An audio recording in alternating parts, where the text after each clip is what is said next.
Israel के प्रधानमंत्री Netanyahu कहते रहे हैं कि वो ये युद्ध हमास के खिलाफ लड़ रहे हैं, लेकिन इस पूरे युद्ध में अब तक 54,000 से ज्यादा फलस्तीनी लोगों की मौत का दावा है।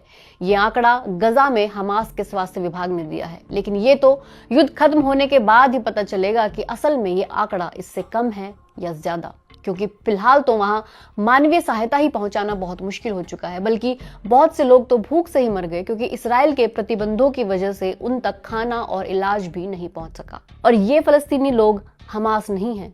अब तो जर्मनी ने भी कह दिया है कि इस लड़ाई में जिस तरह से आम लोग प्रभावित हुए हैं उसे हमास के आतंकवाद के खिलाफ लड़ाई कहकर जस्टिफाई नहीं किया जा सकता।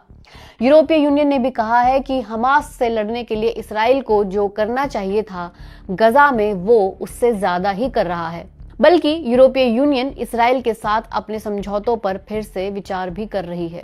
इटली ने भी कहा है कि नेतन्याहू को गजा में कार्रवाई रोक देनी चाहिए। ब्रिटेन ने भी इसराइल के साथ व्यापारिक बातचीत को फिलहाल रोक दिया है, बल्कि ब्रिटेन, फ्रांस और कनाडा ने 19 मई को एक साझा बयान जारी किया है और इसराइल को चेतावनी दी है।